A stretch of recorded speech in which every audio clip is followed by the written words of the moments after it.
میں نے وہاں ایک معجزہ دیکھا اپنے نبی کا، اور وہ یہ دیکھا کہ بالکل ہمارے پیچھے معاجہ شریف تھا اور اتنا رش تھا کہ ہم وہاں دیکھ سکتے تھے نا جالیوں سے باہر. بالکل رش اگر ہوتا ہے نا تیمور بھائی، خاموش رش بھی ہوتا ہے، تب بھی اس کی سرسراہٹ ہوتی ہے. میں قسم کھا کر کہتا ہوں اپنے رب کی عزت کی کہ وہ سرسراہٹ ہمیں اندر نہیں سنائی دے رہی تھی.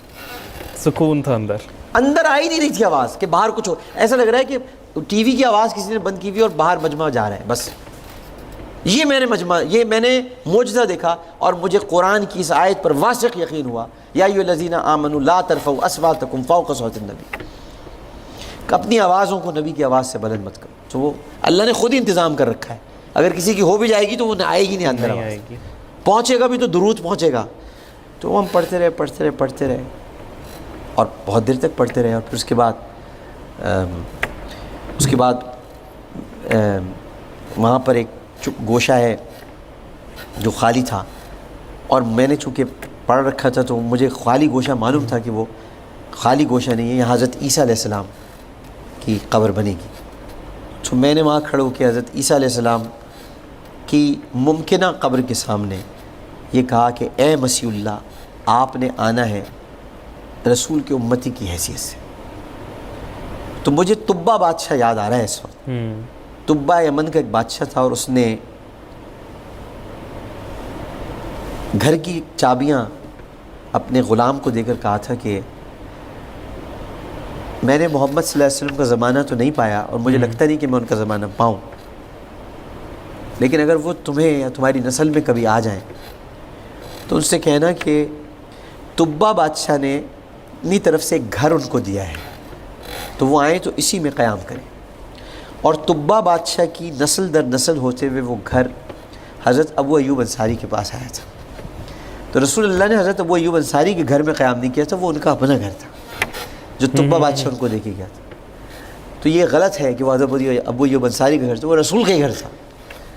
تو وہاں میں نے کہا کہ میں تبا بادشاہ کی طرح آپ سے ریکویسٹ کرتا ہوں، درخواست کرتا ہوں، میں نے آپ کا زمانہ نہیں پانا، لہٰذا میں چونکہ آپ کی اس ممکنہ مقام کو قبر سمجھتا ہوں، تو آپ میری اس رسول سے سفارش ضرور کر دیجیے گا، اور یہ سفارش کر دیجیے گا کہ میں بخش دیا جاؤں. یہ میں نے حضرت عیسیٰ کو مخاطب کر کے، پھر میں نے سیدنا فاروق اعظم اور سیدنا ابو بکر صدیق رضی اللہ تعالیٰ عنہ کو مخاطب کر کے، غلطیاں انسان سے ہوتی ہیں، میں نے کہا کہ فاروق اعظم یا حضرت ابو بکر سے اگر آپ کی شان میں کبھی مجھ سے کوئی غلطی گستاخی ہو تو آپ تو معاف کرنے والے لوگوں میں سے، تو مجھے ضرور معاف کر دیجیے گا، اور مجھے یقین ہے کہ آپ مجھے معاف کر دیں گے. تو ایک دل کو اس وقت اطمینان ہوا، اور ایسے آواز آئی کہ جاؤ، مجھے تم معاف کیا، تم ہمارے اپنے ہو. تو ادھر سلام پیش کیا، پھر رسول اللہ کے پاس آ کے بہت دیر تک بہت سلام، بہت کافی روتا رہا میں بہت دیر تک. اب اس بات پر روتا رہا کہ مجھ میں ایسی کیا خاص بات ہے کہ میں اندر آ گیا، اس بات پہ میں بہت رویا. تو جب بہت رو رہا تھا یا مجھے بہت رونا آ رہا تھا اس وقت، تو وہ آدمی جو آیا تھا خزرج کا، اس نے مجھے گلے سے لگایا، اس نے کہا کہ تم عاشق ہو. اس نے کہا ہاذا عاشق، اس نے مجھے کہا، اچھا اس نے اس کو کہا بہر اللہ ہزاروی صاحب. تو بہت دیر تک بس یہ رونا چلتا رہا. اس کے بعد پھر میں نے اپنے وہ جو کپڑے تھے نا اس میں نے لوٹ لگا لی اس میں. اچھا میں نے کہا اس کی ساری مٹی لگ جائے، کہ وہاں صفائی اس لیے نہیں ہوتی کہ وہاں صفائی کی ضرورت نہیں، وہ خود ہی صفائی رہتی ہے، فرشتے کرتے ہیں وہاں صفائی. تو وہ کپڑے، وہ موزے، کیونکہ میں ننگے پیر نہیں گیا تھا وہاں، اچھا میرے ہاتھ صرف ننگے تھے، باقی میں نے ہر چیز ڈھانکی ہوئی تھی اپنی. میں نہیں سمجھتا تھا میری کوئی اسکن اس قابل ہے کہ وہ اس جگہ جا سکے. تو وہ موزے، وہ کپڑے، وہ مٹی، وہ سب آج میرے پاس محفوظ ہے، رکھی ہے. میں نے وصیت بھی کی ہوئی ہے کہ میں جب مر جاؤں تو میرے کفن کے ساتھ یہ چیزیں رکھ دیں. اور بھی میرے پاس چیزیں ہیں، کچھ نبی کریم صاحب کی زلفیں ہیں، منہ مبارک ہے، تو یہ رکھ دیں میرے ساتھ.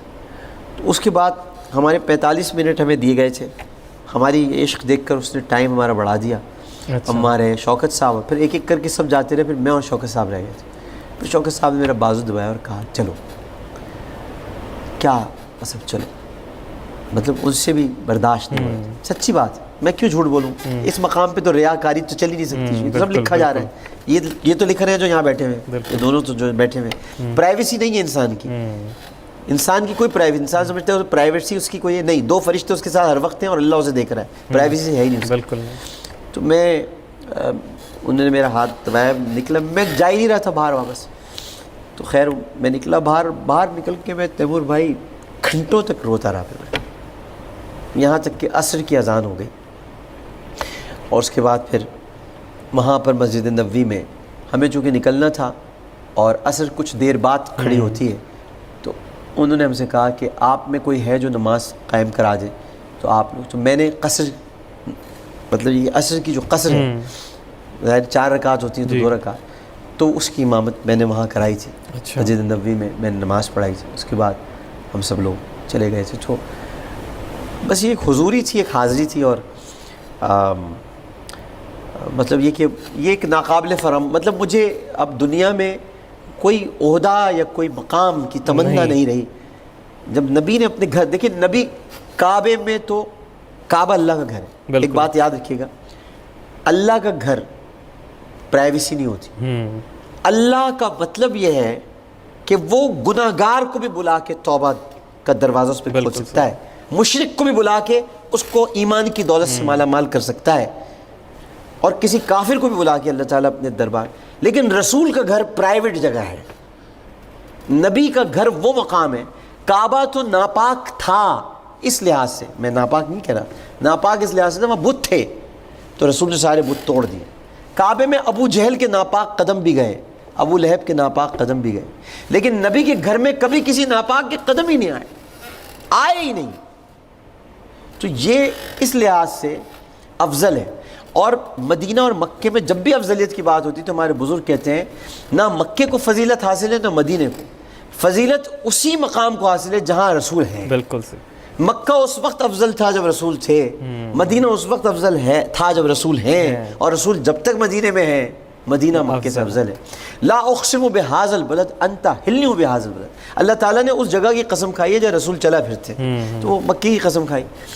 تو اس لیے میں یہ کہتا ہوں کہ نبی کا گھر جو ہے نا وہ ہر ایک کے لیے نہیں کھل سکتا، بالکل سے اس کے لیے، اور پھر وہ نبی کا گھر بھی نہیں تھا، ٹیکنیکلی وہ حضرت عائشہ کا گھر تھا، اور ام المومنین کا حجرہ، حضرت عائشہ کے حجرے میں آپ چلے جائیں، یعنی حضرت عائشہ کی جگہ پہ آپ چلے جائیں، مطلب حضرت عائشہ نے آپ کو بلا لیا، سبحان اللہ۔ مطلب آپ تھوڑی دیر کے سوچیں کہ مطلب حضرت عائشہ بلا رہی ہیں آپ کو، یعنی وہ عورت جس کا پردہ دنیا کا عظیم پردہ ہے، جو حجر اسود کو بوسہ اس لیے دینے نہیں جاتی کہ وہاں بہت رش ہے، جس کے لیے اللہ تعالیٰ نے 10 آیات برات نازل کی ہوں، اس کے حجرے میں آپ داخل ہو جائیں اور وہاں جا کر آپ صلاۃ والسلام۔ میرے خیال ہے یہ زندگی کا ایک ایسا واقعہ ہے جو کبھی میں شاید یہی میری شاید میرے گناہوں میں کمی کا سبب، میں بخشش کی تو بات نہیں کرتا کیونکہ اللہ تعالیٰ نے مومن کو امید اور خوف کے درمیان رہنے کو کہا ہے، تو میں یہ نہیں کہوں گا کبھی کہ میری بخشش ہو جائے گی، امید رکھوں گا کہ اللہ میری بخشش کر دے گا، اور خوف یہ رکھوں گا کہ اللہ تعالیٰ میری بخشش نہیں کرے گا۔ مجھے حضرت عمر فاروق کی راستے پہ چلنے میں بڑا مزہ آتا ہے کہ وہ کہتے تھے کہ میں ڈرتا ہوں اس شخص سے کہ جو آخر میں رہ جائے جہنم میں جانے سے، کہ کہیں وہ عمر نہ ہو، حالانکہ آپ تو اشر مبشرہ ہیں، آپ تو سب کچھ، تو بس یہ ایک واقعہ ہے، اس طرح سے یہ پیش آیا تھا۔ تو اسی خوبصورت نوٹ پہ اس پروگرام کا ہم اختتام کرتے ہیں۔ ڈاکٹر صاحب بہت شکریہ، آپ نے ہمارے لیے ٹائم نکالا، بہت شکریہ، بہت شکریہ۔ تو یہ تھے ڈاکٹر عامر لیاقت حسین۔ مجھے امید ہے آپ کو یہ شو بہت پسند آئے گا، اپنی فیڈ بیک ضرور دیجیے گا، مجھے اور میری یہاں سے ٹیم کو دیجیے اجازت۔